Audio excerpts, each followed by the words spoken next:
PHP, Java, JavaScript, Python, C, C Sharp, C++, o que não falta é linguagem no mundo da programação. E você deve estar se perguntando se é iniciante, qual delas começar afinal de contas. É uma pergunta muito comum e que faz todo sentido você ter essa dúvida agora.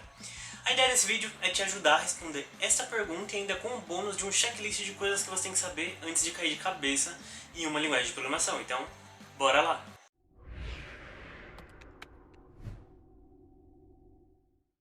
Olá, meu nome é Kaique, estudante de engenharia, programador, e hoje eu estou aqui para te ajudar a escolher a sua linguagem de programação. Mas antes da gente falar das linguagens propriamente ditas, dessa sopa de letrinhas que confunde muita gente, a gente tem que entender alguns conceitos e algumas coisas importantes antes da gente dar esse próximo passo. E o primeiro é, não existe só desenvolvimento web. Como assim, Kaique? É muito comum que quem pesquisa por esse tipo de conteúdo está pensando em desenvolver sistemas, desenvolver sites, desenvolver aplicativos e vive nesse mundinho web. Mas esse mundo web ele só é um dos mundos onde a programação trabalha. Existem vários outros nichos que usam programação no seu dia a dia, por exemplo, redes, segurança da informação e o pessoal de eletrônica. Isso são alguns, mas tem muitos exemplos, tá? O pessoal de eletrônica, inclusive, geralmente não está pensando em programação quando vai para eletrônica. Quer fazer automação, quer construir robozinho, e quando chega lá nos seus cursos descobre que vai ter que aprender a programar para fazer isso, e isso para fazer parte da vida deles. Isso é só um exemplo de mundos e de lugares onde existe programação que você geralmente não está preocupado, não está olhando para isso. Eu acho que o mundinho web é o único que tem programação. E por que eu estou falando isso? Porque antes de você estudar qualquer coisa, qualquer linguagem, qualquer tecnologia, a gente tem que ter um objetivo. Estudar por estudar vai se perder esse conhecimento e você provavelmente vai acabar frustrado porque não consegue sair do lugar, porque você não sabe o que você quer fazer, afinal de contas. Então você tem que ver qual profissional você quer ser. Existem muitas carreiras, muitos nichos a se trabalhar no mundo da programação. Escolher qual deles você vai seguir é uma forma bastante eficiente de começar a decidir o que estudar, beleza? Se você não conhece muitos profissionais da área de TI, se você não sabe muito bem o que eles fazem, vou deixar uma playlist aqui, onde eu falo de alguns desses profissionais. Não é todos, ela não está completa, eu ainda vou fazer mais vídeos falando de outros profissionais, mas é só para você ter uma ideia de que tipo de carreira você pode seguir na área de programação ou com programação. Eu vou pensar aqui mais no mundo web, né, que é mais o meu mundo, mas não é só de web que existe programação, como eu falei, tem o pessoal de eletrônica, por exemplo, tá? Perfeito? Então vai lá, vê esse vídeo, dá uma lida em alguns artigos e depois volta aqui pra gente continuar quando você tiver decidido. Eu vou assumir que agora você já tem mais ou menos ideia de qual caminho você quer seguir. Então você deu o primeiro passo. Você sabe onde você quer chegar. Isso é ótimo, porque sem isso as coisas acabam ficando muito nebulosas. O segundo passo que é importante você entender é que, independente da linguagem que você vai aprender, existem conceitos que devem ser dominados. Como assim, Kaique? Por exemplo, quando você vai, sei lá, nadar. Antes de você pular na piscina e sair nadando, tem coisas básicas da vida que você tem que saber fazer. Por exemplo, controlar sua respiração é algo importante para você nadar. Mas é algo que você não aprende dentro da piscina, você aprende no dia a dia. Quando você é criança, você já está respirando. Quando você vai ficando mais velho, dependendo do esporte que você pratica, você aprende a respirar com mais cuidado e controlar isso melhor para poder manter o fôlego, etc. Isso é só um exemplinho bobo de coisa que é um conceito para que depois, lá na frente, você seja capaz de fazer algo mais complexo. Na programação não é diferente. Existem conceitos que vão ser divididos entre todas elas. Como respirar é dividido entre todos os esportes, você tem que controlar bem a sua respiração e ter um bom fôlego. Alguns desses conceitos vão ser divididos para todas as linguagens de programação e todas as tecnologias que você for trabalhar. E para chegar nesses conceitos, se usa uma ferramenta que ela serve para aprender eles sem encher sua cabeça de informação, que é diagrama de blocos. Muitos instrutores e professores sempre vão partir do diagrama de blocos para poder facilitar a sua aprendizagem. Eu sei que você deve estar pensando, Kaique, você tem nada a ver com programação, eu não quero falar disso, quero que você fale de JavaScript, de Node, de Python. Calma. Por que você tem que cuidar com isso? Pensa comigo. Se você tivesse que aprender a andar de bicicleta e tocar violão ao mesmo tempo, isso ia ser difícil pra caramba. Se você vai aprender duas coisas ao mesmo tempo que às vezes nem tem tanta relação, você fica muito confuso, muito perdido e é difícil aprender. Agora, se você aprende violão em um ponto, sozinho, só o violão, e depois você aprende só a bicicleta, fica muito mais fácil talvez andar de bicicleta tocando violão. Eu nunca vi ninguém fazer isso, mas enfim, ninguém te impede de fazer isso.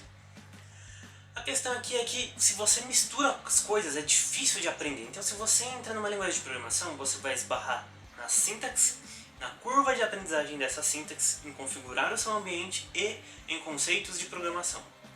Então, olha só que loucura que fica a sua cabeça se você tem que aprender tudo de uma vez. Então, o diagrama de blocos ela é uma solução educativa para você poder começar a aprender esses conceitos. Beleza? Agora a gente vai fazer um checklist de coisinhas que você vai aprender com o diagrama de blocos, idealmente, antes de ir para uma linguagem de programação. E a primeira dessas coisinhas é variáveis. Por que eu estou falando de variáveis? O que é variáveis? Para que elas servem? As variáveis, elas são uma ideia, um conceito, que te permite guardar coisas. Variáveis você pode analogamente pensar nelas como caixinhas.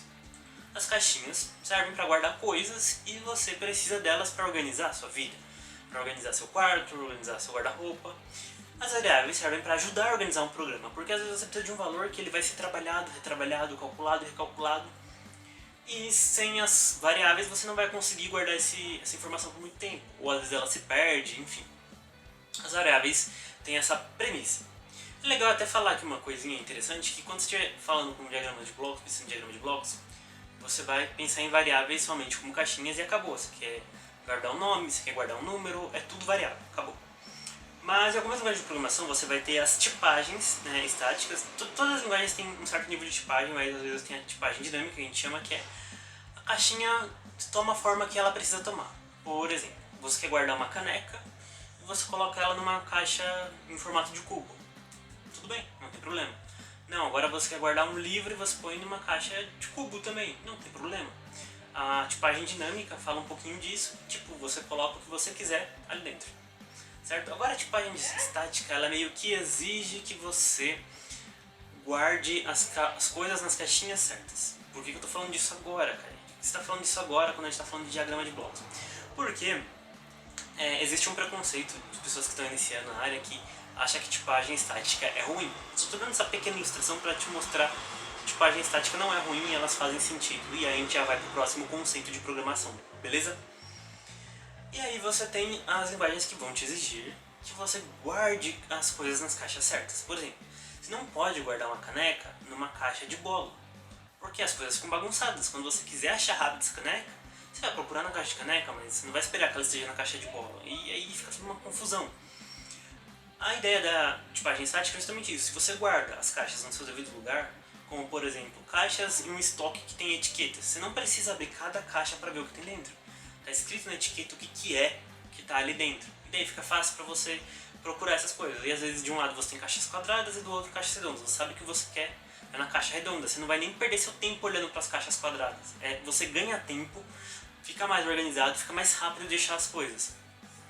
Beleza? E é mais ou menos essa ideia da tipagem estática. Claro, tem muitas implicações. Eu estou falando essa palhinha para você ter uma ideia de que quando você começar a lidar com linguagens de verdade, você não ficar torcendo o nariz para tipagem estática. Perfeito? Agora para o nosso próximo conceito. É interessante falar também que variáveis podem ser conhecidos como estrutura de dados, porque existem variáveis mais complexas, uma estrutura mais complexas, e daí dá um nomezinho de tudo, na verdade, é estrutura de dados, mas existem estruturas mais complexas que não vão cair dentro do que a gente chama de tipo primitivo. Mas isso aqui é uma palhinha, não fica pegado a esses termos, só estou falando por cima para quando você começar a programar, se não se assustar, tá? Nosso próximo conceito legal para você aprender dentro do diagrama de blocos é estruturas de decisão. Aí, o que é uma estrutura de decisão? É fácil. Pensa quando você está indo para um shopping, por exemplo. Você vai para o shopping, ou você tem dois caminhos, ou você pode ir a pé, de ônibus, de táxi, enfim. E aí você escolhe uma dessas coisas, um certo caminho. Quando você pega um caminho, automaticamente você não está pegando o outro. Você tomou uma decisão. Você escolheu A em vez de B, o táxi em vez do ônibus e assim sucessivamente. Essas decisões, elas também existem na programação. Se alguma coisa for assim, faz tal coisa. Se for assado, faz outra coisa. E aí a gente dá um nomezinho de estrutura de decisões. Na programação você geralmente vai ver o if, else, else if, etc. Mas o termo certo seria estruturas de decisão. No diagrama de blocos você vê isso para você começar a entender como é que um programa vai ser estruturado. É só uma ferramenta para você poder tomar decisões de acordo com valores e outras coisas dentro do seu programa, beleza? E uma vez que você entendeu essas estruturas de decisão, nós temos outra estrutura, que é estrutura de repetição, ou os laços, os loops. Eles servem para alguma coisa continuar acontecendo até que uma condição seja atendida. você vai limpar sua casa. Você continua limpando a casa até que a casa deixe de ser suja, ou que ela fique completamente limpa. É uma condição, você está executando uma ação enquanto algo não for verdadeiro, algo não for verdade ou não aconteceu. Essas estruturas de repetição, elas servem exatamente a mesma coisa. Imagina que você tem lá uma fila, uma lista, um array, enfim, não precisa pegar o nome, mas você tem ali um monte de coisinhas que você precisa fazer uma operação com cada uma dessas coisinhas. Você tem uma lista de tópicos. Para cada tópico você tem que fazer um checkzinho. Com uma estrutura de decisão você pode simplesmente falar, enquanto ainda tem itens nessa lista, continua fazendo checkzinho, colocando check na frente desses tópicos. É um exemplo bobo, mas é um dos exemplos do porquê que estruturas de repetição são úteis. Existem exemplos muito mais complexos, coisas muito mais complexas que você vai fazer com essas estruturas de repetições, mas é uma das coisas que você tem que dominar antes de partir para uma linguagem de programação, ao meu ver. E muito provavelmente, se você entrou numa instituição, num curso técnico ou num curso superior, você provavelmente vai tropeçar no diagrama de blocos, e é exatamente essas etapas que vocês vão seguir para poder ir para uma linguagem de programação. Beleza? Depois de falar tudo isso, você deve estar pensando, ok, então acabou, tem mais alguma coisa? E sim, com essas ferramentas, com esses conceitos que você aprender, você vai ser capaz de montar o que a gente chama de algoritmo. Um algoritmo nada mais é do que uma instrução, uma receita de bolo, uma forma de fazer algo. E justamente isso, uma receita de bolo é um algoritmo, você vai seguir ele passo a passo e aí você consegue obter um bolo. A ideia dos programas é justamente essa, criar vários algoritmos para várias situações, para tomar decisões e fazer ações de acordo com o que está acontecendo. Um programa nada mais é do que um montão de algoritmos juntos, beleza? Com essas ferramentas você consegue criar esses algoritmos e agora você já vai estar pronto para dar o próximo passo, que é de fato cair na linguagem de programação. Mas calma aí, eu juro que tudo isso vai fazer sentido e tem mais uma coisinha que eu quero falar pra vocês antes de falar das linguagens. Não sai do vídeo, é sério. Faz todo sentido e no final tudo se encaixa, então é muito importante você ficar comigo até o final para você poder criar a sua própria decisão, tomar a sua própria decisão. E não esquece de dar seu like, se inscrever e compartilhar para quem tiver essa dúvida também, isso é importante e me ajuda a entender que esse conteúdo é útil para vocês e que eu devo fazer mais conteúdos como esse, beleza? Tá, bora lá. E qual que é essa última coisinha? Qual vai ser a abordagem que você vai escolher para decidir a linguagem? O que você está falando, Kaique? Calma aí que eu vou explicar. Você pode estar tentando aprender uma linguagem para entrar no mercado para ontem. Tem gente que está com pressa de entrar no mercado de trabalho, está desempregado. E aí você tem uma forma mais eficiente de começar a aprender para dentro desse mercado, que seria uma abordagem que eu gosto de chamar de abordagem comercial. O que é a abordagem comercial? Você vai olhar a carreira que você quer, a profissão que você quer, a empresa que você quer trabalhar, olha o que eles estão usando lá e é isso que tu vai aprender, para poder entrar lá mais rápido. Essa é uma forma comercial onde você não está preocupado com nada além de entrar no mercado. Ponto. Outra forma de aprender, que eu particularmente gosto mais, é a didática. Eu gosto de chamar de didática, isso aqui não é um termo técnico, tá? Não é alguém que criou isso, eu que estou inventando agora na minha cabeça, mas eu gosto de separar nessas três classificações. O que é essa abordagem didática? É quando você está começando, quando você tem medo da linguagem, você acha que dependendo do que você escolher você não vai se adaptar, ou você não leva jeito para programar, ou até você é um instrutor e vai ensinar para uma turma um pouco de programação, e aí você tem que cuidar para não ter um choque muito grande. O que eu quero dizer com isso? Se eu jogo para você que está começando agora, para uma turma de adolescentes que às vezes nem queria estar aprendendo isso, foi obrigado pelo pai, numa turma de Senai, por exemplo, se eu jogo para essas pessoas uma linguagem densa como, por exemplo, o Java, que é uma linguagem sintaticamente extremamente exigente, ele vai exigir que você domine vários conceitos, que você cuide de várias coisas para que você possa trabalhar com ele.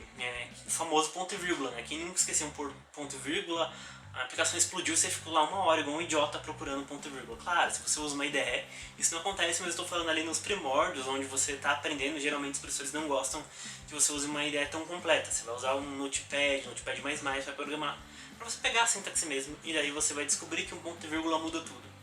Linguagens como Java e C Sharp, eles são muito exigentes sintaticamente, acabam criando um choque muito grande para quem está aprendendo e uma curva de aprendizado muito rigorosa, muito íngreme, e daí as pessoas acabam desistindo do curso, pensando que não é para elas, então não é legal justamente ir para essa área por conta disso.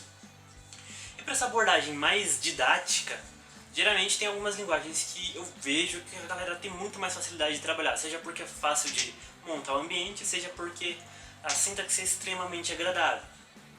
Uma delas, que provavelmente você já ouviu falar muito, é o JavaScript.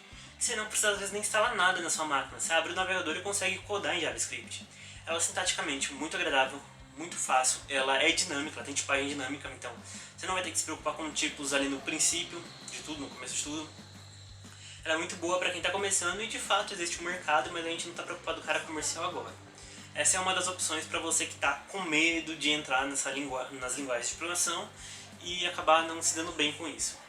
Outra boa linguagem que eu gosto bastante para você poder... linguagem que eu gosto bastante para entrar nessa área, para você começar a se familiarizar com o mundo da programação é o Python. Porque o Python, assim, em termos de sintaxe, ele é uma mãe. A sintaxe dele é extremamente fácil, é extremamente maleável, a curva de aprendizado é muito baixa, porque é bastante fácil você trabalhar com Python. Você não se preocupa com tipagem de variáveis, você não se preocupa com o famoso ponto e vírgula no final da linha. Então o Python ele é muito tranquilo de se trabalhar. Claro que você tem que instalar, fazer umas configuraçãozinhas, mas ele é muito agradável de se trabalhar e é muito bacana para quem está começando não tomar aquele susto de primeira linguagem. Então eu, se fosse por uma abordagem didática, escolheria uma dessas duas, JavaScript ou Python. Tá vendo? Agora a gente tá falando das linguagens que você queria ver, né? Mas isso aí é um pouco da minha opinião e o que eu vejo dos meus colegas, amigos, pessoal no Senai que eu vi que teve mais facilidade para aprender. Quando era Java, apanhava pra caramba, quando chegou JavaScript e Python, tava tranquilo. Inclusive, para vocês verem que eu não tô tirando isso da minha cabeça, a faculdade Impacta adota essa ideia e usa Python para aprendizado, para ensinar as pessoas programação básica, porque é uma linguagem muito fácil e muito tranquila de se trabalhar, não tem esse susto que um Java e um C causam na vida da gente. Perfeito? Essa é uma das abordagens que nós temos. Uma outra abordagem, essa é a abordagem que foi a primeira que eu usei para aprender programação e ela é um pouco sofrida, que é a abordagem aprofundada. O que eu quero dizer isso? Você vai de cara numa linguagem muito difícil, não difícil porque ela é ruim, mas difícil porque ela é sintaticamente carregada, que nem o Java eu acabei de falar. Eu comecei por Java e ele te exige muito ponto e vírgula, ele exige o ponto e vírgula no final, coisa que o JavaScript e o Python não exige. Exige que você tipe todas as suas variáveis, ele exige muitos cuidados que você não tem que ter quando você está trabalhando com o Python e o JavaScript. E aí acaba sendo um pouco chato o começo, a curva começa a ser, ela é um pouco mais íngreme, ela é mais difícil de aprender, mas quando você aprende, você tem muita facilidade de jogar esse conhecimento de um lado para o outro. Claro que quando você vai chegando num nível mais pleno e tal, você vai conseguir mudar de linguagem muito fácil, de JavaScript para Python, de Python para Java, de Java para C Sharp. Não, você não vai ter dificuldade de migrar entre linguagens, mas para começar, eu não recomendaria você começar por essas linguagens, porque elas são sintaticamente muito carregadas, isso inclui o Java, o C Sharp, C, C++, Assembly, e elas vão te exigir muito e pode dar aquele susto, aquele choque de primeiro contato com a linguagem, que é o que a gente não quer, que faz às vezes as pessoas desistir do curso ou pensar que programação não é para elas, né? E agora uma última abordagem seria a comercial, que foi o que eu citei primeiro, que é, mano, entra no LinkedIn, entra na Cato, entra no FreeJobs e olha lá o que as empresas estão pedindo e aprende o que elas querem. É basicamente isso a comercial. Não tem uma linguagem que me vem à mente agora, mas você tem muita vaga para JavaScript, você tem muita vaga para Java, você tem muita vaga para Python, então é só você olhar para o mundo comercial e ver o que eles estão pedindo. Na abordagem aprofundada, que eu mencionei agora, eu não recomendaria por causa dessas linguagens, mas se você se sente confiante, das que eu conheço, eu recomendo Java. Porque ele vai te obrigar a dominar muita coisa de orientação a objetos, que vai te permitir ter um conhecimento incrível lá na frente. E essas são as linguagens que eu recomendo mais. Claro, você deve estar pensando, poxa, você não falou do PHP quando você falou em facilidade. E de fato, o PHP é muito fácil. Só que o PHP tem alguns probleminhas que eu acabo não gostando de indicar ele. Eu adoro PHP, trabalhei com PHP inclusive no meu primeiro estágio, eu trabalhava com PHP. Mas o que o PHP tem é, você tem configuração ambiente, é a primeira coisa, né? É um pouquinho mais chato. Ah, mas cara, é só baixar o champ, lamp, etc. e você roda, é verdade? Só que você sabe disso porque você lê algum tutorial, mas algumas pessoas que vão começar vão ver em algum fórum o cara falando, ah, você precisa do Apache para rodar PHP. Daí vai lá, o cara instala um servidor Apache, que é chato de configurar, que você tem que se preocupar com algumas coisinhas. E aí você tem que fazer um monte de configuração para poder trabalhar com PHP, que na verdade não é necessário, mas a pessoa não sabia. Com o JavaScript e o Python não tem muito isso, você não corre muito esse risco. Por isso eu recomendo eles, mas sim, fica aqui com rosa o PHP, porque ele também tem uma curva de aprendizado muito boa, ele tem mercado, tem muito cliente legado que trabalha em cima dele, e é uma linguagem bacana de se aprender. Mas ainda assim, se eu fosse escolher uma, seria entre JavaScript e Python no mundo didático. Perfeito? Falamos da abordagem didática, da abordagem comercial e da abordagem aprofundada. E isso meio que cobre tudo que a gente tem para falar sobre qual linguagem escolher. Agora você tem as ferramentas certas para tomar a decisão por conta própria. Lembrando que aqui eu não sou o dono da razão, ninguém é o dono da razão, não existe bola de cristal nem nada do gênero para saber qual a linguagem que vai te dar um emprego.